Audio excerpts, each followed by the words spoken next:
Internet! Hello, you lovelies, and welcome to my last video of 2022. These are my favorite movies of 2022, and that's an important distinction. These are my favorite. This is my experience. This isn't the best of. This is my favorite, the movies that I enjoyed the most, my experience with these films. Now, I'm doing a top 23 of 2022, for one, because it sounds nice, but also because my 22nd and 23rd movies were tied. Now, I'm going to break it into two parts because people always get mad when I do more than a top 10. They're like, well, why did you just rank everything you saw? Because I saw about 190 movies this year, so this represents the top 10%. If you want to watch part 2, that's just going to be the top 10. This is going to be 23 through 11, and then there's going to be a part 2, which is also on this very channel. But please, before you do that, leave a comment below. Let me know what your favorite movies this year were, what your top 5 was, top 10, top 23. Go nuts. I want to know in the comments what your favorite movies were, because I'm sure there's some stuff I missed. I watched damn near everything I wanted to see before making this list. I haven't seen Aftersun, I haven't seen Triangle of Sadness, haven't seen The Whale, haven't seen Cha Cha Real Smooth. There's like 5 or 6 I wanted to catch that I didn't get to. Some honorable mentions go to, I really enjoy but they didn't make the cut, Lost City, The Menu, George Carlin's An American Dream, The Fabelmans, Chip and Dale. We got Stutz, the documentary about Jonah Hill's therapist. I'm gonna have a top 40 over on my Instagram and Twitter if you're into that sort of thing. You can also follow me on Letterboxd. All right, that's enough of an intro. Let's get into it. My number 23 of the year goes to RRR. It was a thrill ride, 3-hour experience. It was some of the best action of the year. It was a lot of fun. It immediately endeared me to a lot of characters at once and took me on a giant mythical ride. So RRR is number 23. Coming in at number 22 is The Adam Project. I feel like this movie came out way earlier in the year and had a lot of buzz and then quickly died off. It stuck with me. This movie I have thought about quite a bit. It is Ryan Reynolds and Mark Ruffalo. It is a father-son story. It is a sci-fi epic. It has Zoe Saldana in it. It has a lot of pieces I like in my puzzles, and it is heartwarming and comedic. These are all the things I want in an action thriller. I got a lot of love for Ryan Reynolds. I got a lot of love for Mark Ruffalo. So those guys made this one really special for me, and I love the great director, Sean Levi. So this one's pretty high up there. 22 of the year. Coming in at number 21, another Ryan Reynolds joint, we've got Spirited. Now, Spirited is a rare musical for me. I'm not big on musicals, but it's also a reimagining of a very classic story, A Christmas Carol, and it's Will Ferrell and Ryan Reynolds. Now, Ryan Reynolds, I mean, he's 2 of my movies in my top 22, but he's also so good at being the guy that you root for no matter what, and he plays almost the antagonist in this film, and that's an impressive take for him to be kind of opposite Will Ferrell. I love the playfulness with some elf references. I love that Will Ferrell is now in 2 of my all-time favorite Christmas movies. I had a really good time with this one. It's over on Apple, and it's rare that a retelling can be this unique, and I was really impressed by it. I expected it to be like a C, and instead it was an A-. So part of why it's so high is my expectations were really low. Even with the talent involved, I just didn't know I wanted a musical American Carol so bad.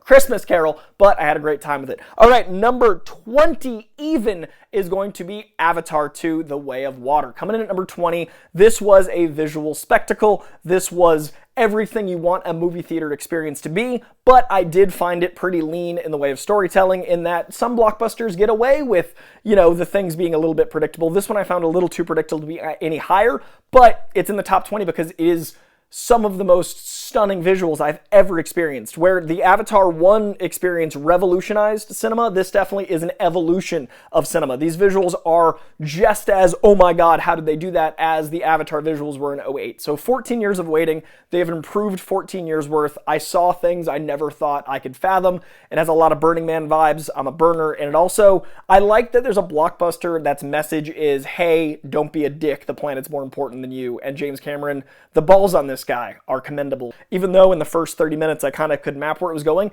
the next 3 hours of living in the world that I knew where it was going was worth that number 20 spot. Coming in at number 19, Guillermo del Toro's Pinocchio. Now, this movie is once again one of the most visually appealing. The aesthetic, the experience, the atmosphere, the immersion, everything about this is just so staggering, so stunning. And much like Spirited, it's a retelling of something that I know all too well. I didn't expect this one to gobsmack me. It is a retelling of Pinocchio, but it's not Disney's Pinocchio. It's the Pinocchio myth. It's the original, much more Grimm's tale as Pinocchio. It's a lot darker. It's a lot more interesting. It is so captivating. I loved the voice work here. I loved the animation style here. I love that Guillermo got to play in a new medium. I loved everything about this. Pinocchio is such a special time at the movies. I wish I'd gotten to see it on the big screen, but it really, really is so powerful. Pinocchio is, if you haven't seen it, it's got so many commentaries and so many themes and so many important messages. It's one that I don't even have kids that I'm excited to show my kids when I have them and they're old enough. Pinocchio is exceptional. Now, coming in at number 18 is Hustle. Now, this is a performance from Adam Sandler that I think rivals his performance in Uncut Gems. This is a masterpiece of a film, and it's oddly shaped and cut and flows like almost like a dance film, and that's not an insult. I love dance films. I love Take It to the Streets. I love Stomp the Yard, but it's got a lot of montages but used really well. It's one of the better sports films I've seen this decade, and what it's able to do is convey the importance of basketball and teamwork, but in a really almost tried and true underdog story, but with some new twists and turns. You really care about your leads. You really care about their journey. You care about their story, and what they do is believable. The choices they make all absolutely work. You buy some of the more incredulous moments of decision making. It is such a special coming of age meets underdog meets sports story. I really got a lot of yards out of this one, and Adam Sandler is proving more and more he is such a force of dramatic acting. I liked this one more personally than Uncut Gems, and I didn't expect a lot out of it. I saw this one purely out of word of mouth, and I'm so glad I did. Hustle blew me away. If you're a sports movie fan, you have to check out Hustle, and even if you're not, you should. All right, coming in at number 17 is a more recent one, but I'm a giant Rian Johnson fan. It is Glass Onion. This is the sequel to A Knives Out. This is another great take, another great performance, another great detective mystery as led by Daniel Craig. Once again, it has an all-star cast that I was so excited to see people pop up. I was excited by the cameos, but most of all, I really enjoyed the heart of the story being so playful. Yes, it was a murder mystery. Yes, it was tongue-in-cheek. Yes, it was, a commentary on the type of movie it is, which I enjoy. But I think it was better than the first one for me because it knew how to play with the audience. It wasn't condescending to the audience. Even though some of the things were pretty simple, there was enough that was so smart, and there's so many details that it allows you to be a detective yourself. It allows you that sense of play, and I love what all these characters got to do, some playing against type, some actors playing exactly to type. I love that I wasn't sure of where it was going at a lot of points, and it's just so much fun. This is what I want movies to be, and I think Rian Johnson is an absolute genius. He gets tone, he gets how to be playful, he gets what we want out of these movies. Loved Glass Onion. Coming in at number 16 is Prey, another huge surprise of the year. I love the first two Predator movies, but I did find over the years that the franchise had fallen off for me. This is a great reimagining. This is how you bring it back. Set every Predator movie in a period piece. Make it so those aliens come down and they try to find the greatest warrior of that time. I loved that we have so much incredible indigenous people representation in this film. I love that it felt like I was immersed in a culture I know so little about. I love that I got to be just as terrified of Predator as I was when I was a child. I love that the action felt so visceral and intense and original. I love that the entire movie, the crowd I saw it with was literally cheering, and I love that feeling of rooting for the good guy, rooting for the character you identify with, all this power and compassion. And not only did you care about your lead protagonist, but all the people around her. Not only were you invested in her, but there were so many great arcs of the supporting cast, as well as getting to see a new take on Predator. Absolutely adored Prey. All right, coming in at number 15, we're into our top 15. This is the most recent film on this list. In fact, I waited to make this list until I saw this film yesterday. There is a high chance this film would be higher if I had more time to digest it, but I don't want recency bias to cloud this film. So my number 15 is Babylon. Again, might be higher. I wish this movie was being talked about more. I feel like it wasn't advertised correctly. You can't really tell what the movie is from the advertisements, but this is what I wanted Wolf of Wall Street to be. This is what I want movies about Hollywood to be. The glamour, the glitz, but also the horror of what it is to be an artist. Like it's putting your soul out for people, and how painful that is. This is a very, very cautionary tale with multiple subplots, multiple actors, multiple sets of people, and all of the storylines kind of intermingle and are always fascinating. The 3 hours flew by. This is a very long film that does not feel very long. This is a very intense film. I loved everything about the journey I got to go on with all these characters, and Brad Pitt, always a force of nature, playing slightly against type. And I really enjoyed seeing, he plays the movie star, obviously, that isn't against type, but the darker side of him. I like to get to see Brad Pitt being the leading man as well as the character actor, and I feel like he got to do some depth here and playfulness. And Margot Robbie is a movie star, so seeing her in that role and the I am a star quality that is Margot Robbie, I just really appreciated what I got, and this is all off the dome. I don't know the lead actor's name, but he is so incredible. I'm definitely going to check out his further work because of how impressed I was with him. He carries this film. He's your heart. He's your through line. He's your eye line. And everyone in it, whether it's the few scenes we get with Tobey Maguire, whether it's the villains that immediately show up and you feel a lot of things, whether it's Ethan Suplee, who stole every scene he was in, I was just so enamored with the world they built, and I was so enraptured by what Damien Chazelle did with the pacing and his Whiplash-style editing, but on a grander scale.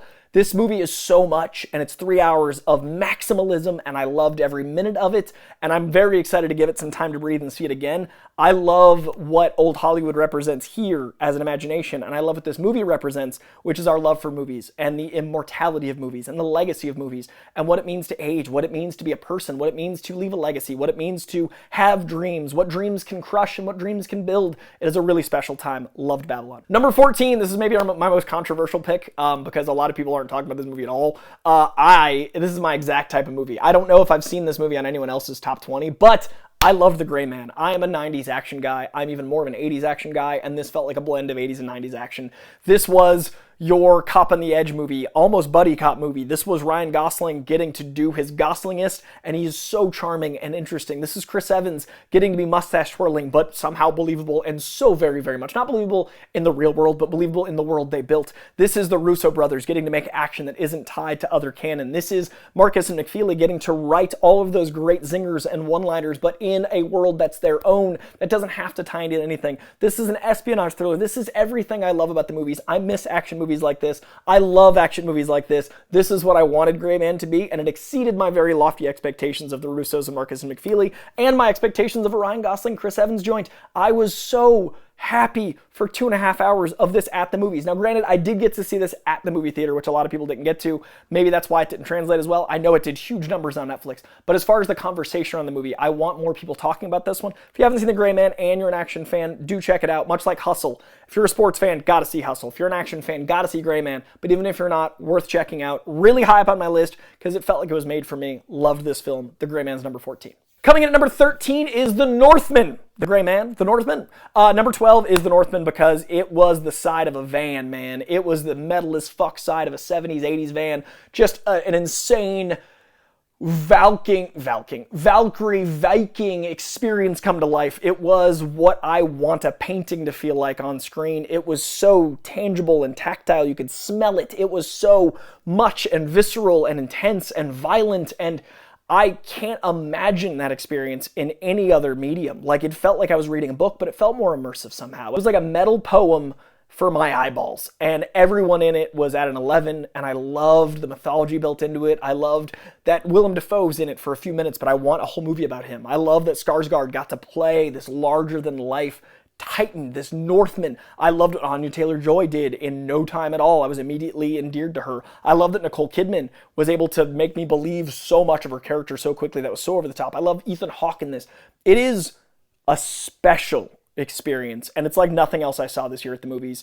It is, again, it's the side of a van. It is every scene when I think of Vikings. This is my Viking movie. This is this brutal experience, and I usually don't like hyperviolence, but in this world, I was so enamored by hyperviolence. There's so many shots like that one of him climbing over the wall and just taking out this whole squad. There's so many moments of pure brutality and just violence, but you're so in these characters. You don't mind, or I didn't mind, the hyperviolence for violence sake, because it felt earned. The Northman is really something special. If you haven't seen it, do check it out. Number 12 is Sonic 2. Sonic 2 is the best video game movie of all time. This is damn near my top 10. Sonic 2, I never thought would have this kind of impact on me.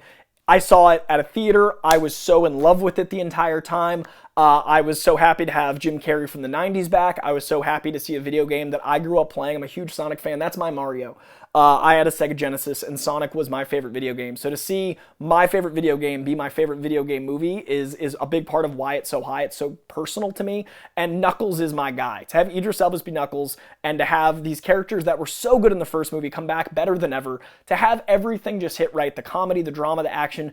I even liked the subplots that other people didn't like. I thought the wedding subplot was delightful. I would change nothing about this film, and that's why it's in the top 12. And I finally feel like we're turning the corner on video game movies. We're putting more effort into them. There were so many frames, like there were sound design cuts that were straight from the video game, that were just for video game fans. The music was exactly for us. The pacing, the tone, It was delightful. Sonic 2, number 12. Coming in at number 11, a documentary. Two other documentaries that I really enjoyed this year were Senior, which would be in my like 50s range, like mid 20s. I've got Stutz. This year was great for documentaries for me. Also Tony Hawk, his documentary Until the Wheels Fall Off would be around 40 as well. This documentary is really special and it's about Bowie. It is called Moon Age Daydream and it is psychedelic. It is about what it means to be an artist. It's about what it means to make art, those things being separate. It is about the artist that is Bowie. It is about what his impact was as a man as well as an artist. It is about what he did for music and culture and movies. It's about being alive when he was alive. It's so hard to quantify, and I had an almost psychedelic out-of-body experience in the theater watching it. It's so much. And it is as close to a psychedelic experience as I've had in the theater without them. And I'm not even the biggest Bowie fan. I'm a casual Bowie fan. I'm not a Bowie fan. I just don't know his ins and outs. Like I know Childish Gambino way more than I know Bowie. I know a lot of artists more than Bowie. So I don't think it's a Bowie bias. I just think the documentary they made me a bigger Bowie fan. And that's all you can hope for with the documentary. It made me a bigger fan of the man. It made me a bigger fan of his music. It made me a bigger fan of his impact. It was such a trip. And I was in love the entire time I was in that film. And I'm in love with art more because of that film. And I want to create more because of that film. And I want to be more because of that documentary. And that's the highest praise I can give a documentary. So had a lot of love for Moon Age Daydream. It is my number 11. That is my number 23 through number 11 with some honorable mentions in there. And there's going to be a part 2 with my top 10. I'm going to try to get that up very, very soon as well. Hope you enjoyed this journey of what I enjoyed this year. Please, in the comments below, let me know what you thought. Let me know what you liked. Got a top 10 coming at you. Please do like, subscribe. If you enjoy this kind of thing, let me know what else you want to see ranked. I'm going to do top shows as well. If this video does well enough, I'm going to do my top 10 shows I saw in 2022. So share this if you want to see more of it. I want this video to grow. I am going to try to get this channel up a little bit. I'm at like 16K. I want to get it to 20, like end of quarter 1, going into quarter 2. In the spring, I want to hit 20K. So please do like, subscribe, comment, everything you're supposed to do on a YouTube video. And yeah, I want to grow this channel, so I'm going to try to put some more effort into it, including this microphone. The Real Rejects got me. Thanks to the Real Rejects. Now I have better sound. So much love to them. Much love to you. Thank you for being here. Much love to the Koi Pond. I will see you in my top 10 coming very soon. Hopefully today. Maybe like when you're seeing this, maybe it's already up. You should check. All right, subscribe. Much love.